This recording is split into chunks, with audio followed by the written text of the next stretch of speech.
تيجي نفضفض معاك أحمد الجمل، وموضوعنا النهاردة عن الأجازة.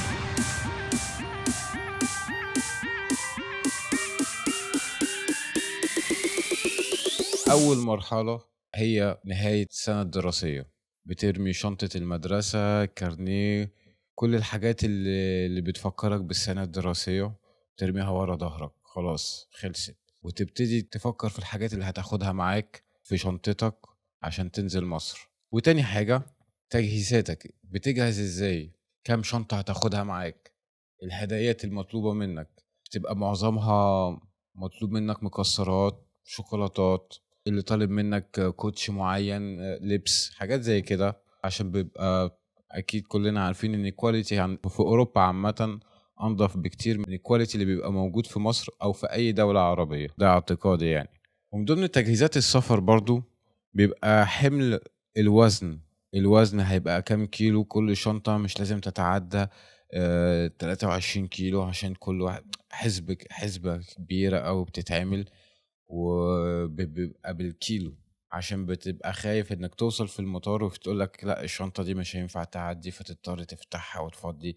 بيبقى حاجات كده من الحاجات اللي بيبقى يعني شايلين حملها شوية. تالت نقطة بقى، وبداية السفر. بداية السفر بتبتدي من لحظة ما بتركب العربية وبتروح المطار، وخاصة لما بتخش المطار بتبقى فاهم ان انت خلاص كده، انت كده بتبتدي اجازتك حرفيا. بتحط شنطك في الوزن، بتدعي ربنا ان ما يبقاش في اي مشكلة مع الوزن. وبعد ما بتخلص المرحلة دي بتستنى تركب الطيارة. ولما بتروح تركب الطيارة بيبقى عندك امل كبير قوي انك تبقى جنب الشباك. ولو جنب الشباك تلاقي دايما حد رخم بيقولك ما تيجي نبدل ولا حاجة. كلنا عارفين ميزة جنب الشباك ده. وبعد كده الطيارة تقوم، وبعد ما تقوم تستنى الوقت اللي هي في نص، بتبقى دايما في نص السفرية، هم 4 ساعات ونص. بعدها بساعتين تلاقي المضيفة بتزق الشاريو بتاعها وتسألك السؤال المشهور الشهير جدا: لحمة أو فراخ؟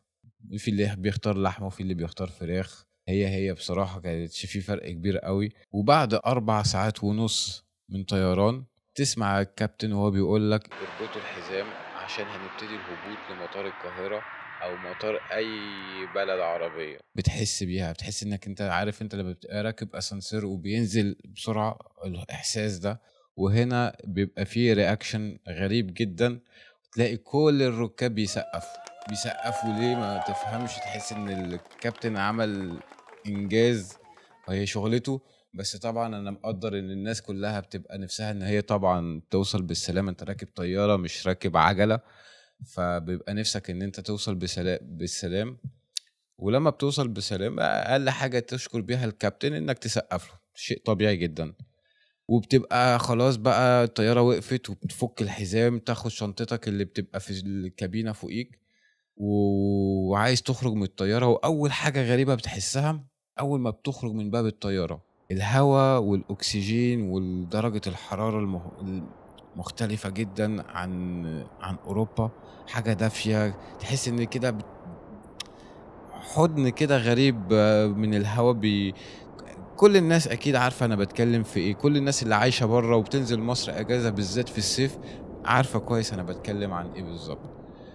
وبتنزل السلالم، كان زمان بتنزل سلالم وتركب اتوبيس، الاتوبيس ده بيوصلك لحد المطار. بعد كده تستنى شنطتك، تاخد شنطتك. وبعد ما بتاخد شنطتك بيبقى سؤالك بقى مين من قرايبك مستنيك بره، مين جه على استقبالك، هل ابن عمك وبنت او بنت ما تعرفش، ما انت عارف بيبقى سسبنس جميل جدا بتكتشفه. اول ما بتشوف اول فيس، اول وش بتقابله، بتبقى فاهم مين اللي جاي، بتبقى حاجة لذيذة جدا.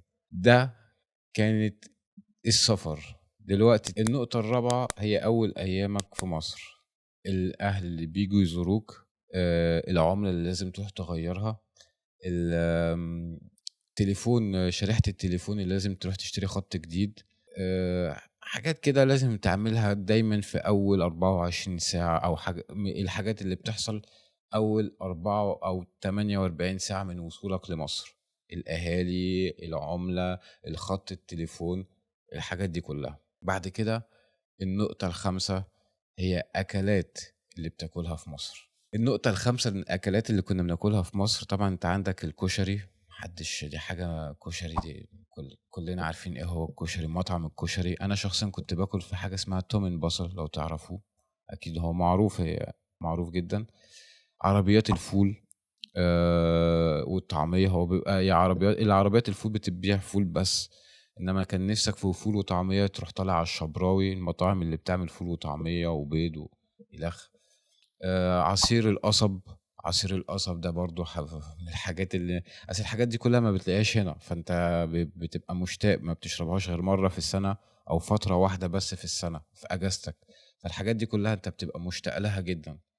فالقصب والفخفخينة وعصير المانجا والمانجا بصفة عامة، حاجات من الحاجات اللي هي كانت من الصعب انك تنساها يعني. طبعا في المخللات والجوافة وحمص الشام وحاجات كتيرة جدا من الأكلات اللي بتاكلها في مصر. النقطة السادسة وهي الأماكن اللي انت لازم تروحها، ويمكن لما بتروحها مرة أو مرتين بعد كده بتبطل تروحها، بتخش في روتين. يعني مثلا أنا رحت الأهرامات 3-4 مرات في حياتي، ما بروحهاش كل سنة كل صيف.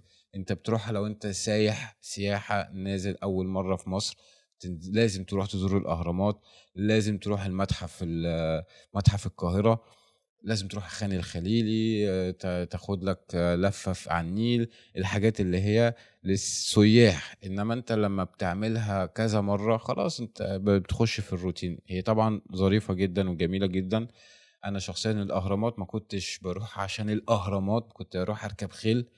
انك تروح تركب خيل في الاهرامات حاجة ما تعيشهاش غير في مصر بس. دول اعتقد كل الاماكن اللي بتروح ممكن تروح تزورها في مصر. وبعد كده النقطة السابعة هي الاجازة جوه الاجازة، وبمعنى اصح المصيف.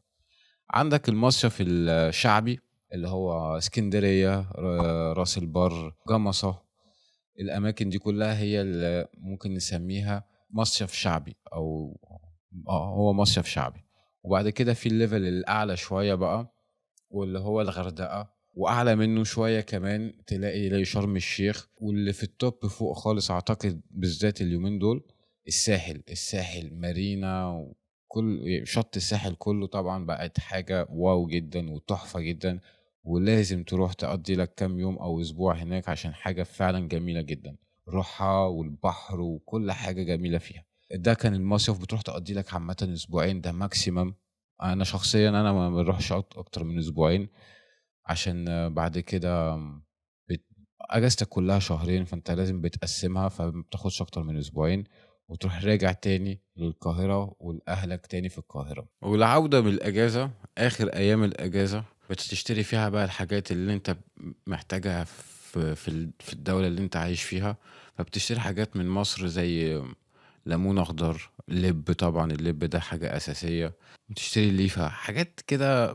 طبعا كلنا عارفين كل واحد بعد كده بيشتري الحاجات على ذوقه. بس بتبقى بقى لما بتبتدي تشتري الحاجات دي بتبقى عارف ان انت خلاص انت بتقضي اخر اسبوع ليك او يمكن اخر ايام. ولما بترجع الوداع، الاهل بقى والناس اللي زعلانة انك ماشي، ولا الناس اللي بتبقى كبيرة في السن بتودعها بطريقة مختلفة على خوفا ان تبقى اخر مرة، اصل انت بتاخد سنة ويا عالم. فبتبتدي بكده، بعد كده تاخد تاني طيارتك وترجع تاني الدولة اللي انت عايش فيها، وتبتدي تحضيرات المدارس. لستة لازم تشتريها، حاجة المدارس، مسطرة، اقلام، كراسات. بتبقى لستة طويلة عريضة، بتبقى على حسب السنة بتاعتك في المدرسة. انت في انهي سنة، روح قدام المدرسة عشان تعرف الليستة دي ولستة انت في انهي فصل، هتبقى في انهي فصل. لأن الحاجات كل المعلومات دي كانت بتبقى مكتوبة عند باب المدرسة وبس. وبعد كده تخش في روتين عشته السنة اللي قبلها، اللي هي سنة دراسية من أول وجديد، وتستنى تاني الصيف اللي بعده عشان تعيش تاني الأجمل لحظات أجازتك. وهو ده كانت أجازتنا في مصر بتبقى عاملة إزاي. وانتوا بقى قولولي بالظبط أجازتكم شبه أجازتي. سيبوها لي في تحت في الكومنت وقولوا لي انتوا قضيتوا اجازتكم او كنتوا بتقضوا اجازتكم ازاي، وشاركونا بيها. ولو الفيديو ده عجبك ما تنساش تسيب لنا لايك وشير وتشتركوا في القناة، ونتقابل قريب جدا إن شاء الله. سلام.